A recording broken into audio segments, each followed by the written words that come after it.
दोस्तों, आपको दुनिया भर में ऊंची ऊंची इमारतें दिखाई देती हैं। कुछ इमारतें तो इतनी ऊंची होती हैं कि आपको गर्दन उठाकर देखना पड़ता है। कई बार अगर आप इमारत के बहुत करीब खड़े होते हैं तो आपको गर्दन उठाने के बाद भी इमारत का ऊपरी छोर दिखाई ही नहीं देता है। यही वजह है कि लोग इन इमारतों को गगनचुंबी इमारतें या फिर स्काई स्क्रैपर्स कहते हैं।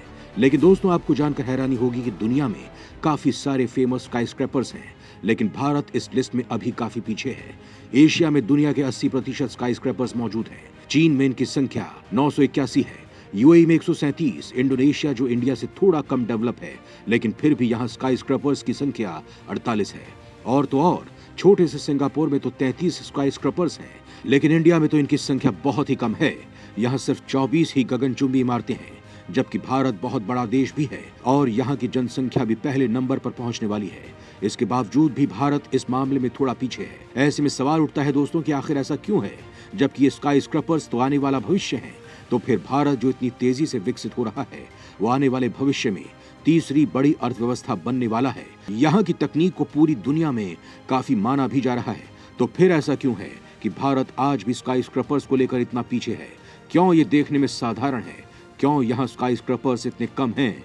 तो चलिए आज इसके बारे में ही जानते हैं। तो आप ये वीडियो अंत तक जरूर देखिएगा। दोस्तों, आज से 75 साल पहले जब भारत आजाद ही हुआ था, तब सरकार के सामने बहुत सारी प्रॉब्लम खड़ी थी। उन्हें देश का तेजी से विकास करना था, लोगों को घर देना था, साथ ही खाना, रोजगार जैसे दिक्कतें भी साथ चल रही थी। तब भारत के टॉप आर्किटेक्ट चार्ल्स कोरिया को एक आइडिया आया। उन्होंने सरकार से कहा कि शहरों में लंबी इमारतों के बजाय छोटी इमारतों को बनाया जाए। इससे फायदा होगा कि एक तो इन बिल्डिंग पर कम खर्चा होगा, साथ ही ये जल्दी भी बन जाएंगी। इसके अलावा ये सस्ती होने के कारण कम आमदनी वाले परिवार इन्हें अफोर्ड भी कर पाएंगे।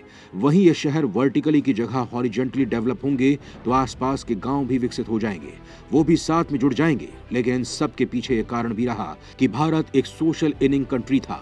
ऐसे में सरकार ने चार्ल्स कोरिया का आइडिया अप्रूव कर दिया और फिर भारत के अर्बन डेवलपमेंट प्लानिंग की शुरुआत हो गई और तेजी से शहर डेवलप होते गए। लेकिन जो प्लानिंग आज से 70 साल पहले हुई थी, वही प्लानिंग आज भी बनी हुई है। इसे आज भी सही माना जाता है। वहीं यहाँ के राजनेता भी इसे हटाना नहीं चाहते हैं। अभी हाल ही में दिल्ली की सीएम रही शीला दीक्षित ने तो यहाँ तक कह दिया था कि जब तक मैं जिंदा हूँ, दिल्ली में ऊंची इमारतें तो नहीं बनने दूंगी। लेकिन दोस्तों, मुंबई में कहानी अलग है। यहाँ देश के 80% गगनचुंबी इमारतें यही हैं। यहाँ हॉरिजॉन्टल नहीं बल्कि वर्टिकल डेवलपमेंट किया जाता है। इसका सीधा सा कारण है, मुंबई एक आइलैंड सिटी है। ये चारों तरफ से समुद्र से घिरा है। ऐसे में यहाँ हॉरिजॉन्टल डेवलपमेंट का तो सवाल ही खड़ा नहीं होता है। इसीलिए मुंबई भारत का सबसे लंबी इमारतों का शहर बन गया है। लेकिन दोस्तों, अगर इंटरनेशनल लेवल पर बात की जाए तो दुनिया के सिंगापुर, कनाडा, इन सब से तो भारत अभी भी पीछे ही है। इसके पीछे कारण है FSI। दोस्तों, जब अमेरिका बहुत तेजी से ग्रोथ कर रहा था, तब यहाँ 40 मंजिला इमारत बनी, जो तब की सबसे ऊंची इमारत मानी गई थी। लेकिन उस वक्त इस इमारत को नकार दिया गया। यहाँ के लोगों ने इसे monsters parasite on the Venus of New York कहा, और ऐसा इसलिए कहा गया था क्योंकि इस बिल्डिंग के दूसरी तरफ रहने वाले बिल्डिंग के लोगों के लिए सूरज की रोशनी पहुंच ही नहीं पाती थी। इस बिल्डिंग की छाया ही 7 एकड़ के एरिया को ढक देती थी। इससे जाहिर है कि यहाँ के लोगों को गुस्सा बहुत आया। इसके साथ ही उन्हें यह डर बैठ गया कि अगर ऐसी बिल्डिंग आने वाले समय में और बनी तो यहाँ चारों तरफ अंधेरा छा जाएगा। तब इस समस्या के लिए एक सॉल्यूशन निकाला गया, जिसका नाम था FSI यानी कि फ्लोर स्पेस इंडेक्स, जिसके बाद बिल्डिंग को हाइट में लिमिटेड कर दिया गया। यही FSI भारत में ज्यादा ऊंची बिल्डिंग बनाने से रोकता है। देश में हर सिटी के हिसाब से FSI तय किया गया है। FSI कुल निर्मित क्षेत्र का कुल भूखंड क्षेत्र का अनुपात होता है। FSI इज इक्वल टू सभी मंजिलों पर कुल कवर क्षेत्र डिवाइडेड बाय प्लॉट क्षेत्र। आप ऐसे इसे समझ सकते हैं जैसे दो शहर हैं, सिटी A और सिटी B। दोनों ही शहरों में 1000 स्क्वायर के प्लॉट हैं। इन दोनों पर कितनी ऊंची बिल्डिंग बनेंगी, उसका डिसीजन यहाँ की FSI तय करेगी। यहाँ जैसे सिटी A का FSI है 1, तब कैलकुलेशन से टोटल फ्लोर एरिया से FSI बनता है 1 स्क्वायर मीटर, यानी कि यहाँ 1 फ्लोर बन सकता है। यहाँ का FSI है 2, तब यहाँ कैलकुलेशन से FSI बनता है 2, यानी कि यहाँ 2 फ्लोर बन सकते हैं।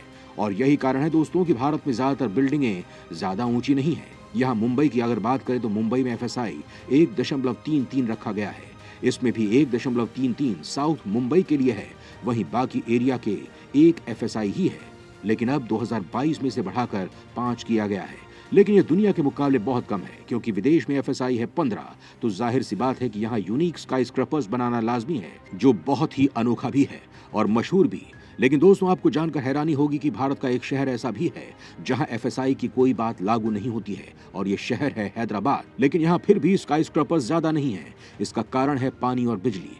दोस्तों, ये तो सब जानते हैं कि एक स्काई स्क्रैपर्स में बहुत ज्यादा पानी और बिजली की खपत होती है।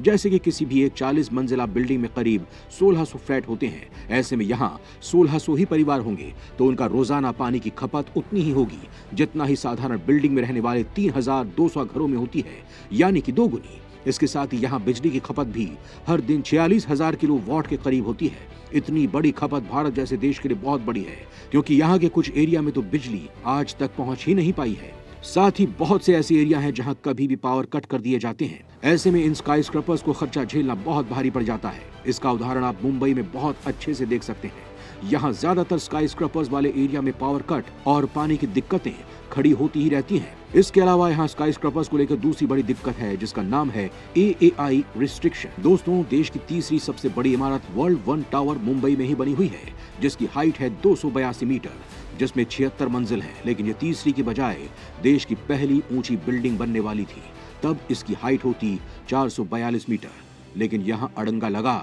AAI, यानी कि एयरपोर्ट अथॉरिटी ऑफ इंडिया। दरअसल एयरपोर्ट के आसपास के एरिया में ज्यादा ऊंची बिल्डिंग बनाने के लिए बिल्डर्स को AAI से अप्रूवल मिलना बहुत जरूरी है, और यही कारण है कि मुंबई में 250 मीटर से ज्यादा बिल्डिंग में इसमें परमिट नहीं मिलने के कारण ज्यादा ऊंची इमारत नहीं बन पाई है। इनका काम बीच में ही रुका हुआ है। लेकिन दोस्तों, यहाँ एक जो सबसे बड़ा कारण माना जाता है, वो इस तरह के बिल्डिंग में बने फ्लैट्स बिकना भी जरूरी होता है, क्योंकि यहाँ घर बहुत महंगे होते हैं। ऐसे में खरीदार मिलना भी मुश्किल हो जाता है। इसी चीज को ध्यान में रखते हुए बिल्डर्स इस तरह की इमारतें खड़ी करने के पहले वहां के एरिया की स्टडी करके ही बनाते हैं कि यहाँ सारे फ्लैट्स बिकेंगे या नहीं। भारत में बहुत कम शहरों में स्काई स्क्रैपर्स देखने को मिलते हैं। वहीं ज्यादातर एरिया में लोग ओपन और इंडिपेंडेंट घरों में रहना पसंद करते हैं, क्योंकि उन्हें फ्लैट्स पसंद नहीं आते। उन्हें फ्लैट बहुत ही बंद और घुटन भरे लगते हैं। लेकिन दोस्तों, ये सब भारत में ही देखने को नहीं मिलता, दूसरे देशों में भी आपको ऐसा देखने को मिल जाएगा। अब यहाँ सभी को ये लगने लगा है कि स्काई स्क्रैपर्स बहुत ही ज्यादा खर्चीला और पर्यावरण के खिलाफ होते हैं। एक स्टडी में सामने आया है कि जहां छोटी छोटी बिल्डिंग है, वहां का कार्बन फुटप्रिंट ऊंची बिल्डिंग वाले एरिया में बहुत कम था। यानी कि स्काई स्क्रैपर्स को बनाने का फैसला ज्यादा सही नहीं रहा, और चीन ने तो अब इस पर बैन ही लगा दिया है, जो एक समय में सबसे ज्यादा स्काई स्क्रैपर्स बनाता था, जो ये दिखाना चाहता था कि कितना डेवलप है, यहाँ के शहर कितने एडवांस हैं। लेकिन चीन की सारी हवा निकल गई और आज वो खुद स्काई स्क्रैपर्स बैन कर रहा है। इसके अलावा यूरोप में भी स्काई स्क्रैपर्स ज्यादा देखने को नहीं मिलेंगे। इसकी वजह यह है कि यूरोप अपनी खूबसूरती को बिगाड़ना नहीं चाहता है। इन सब को देखने के बाद भारत की तरफ से स्काई स्क्रैपर्स को अवॉइड करने का फैसला सही लग रहा है। इस बारे में आप क्या कहना चाहते हैं, हमें कमेंट करके जरूर बताएं।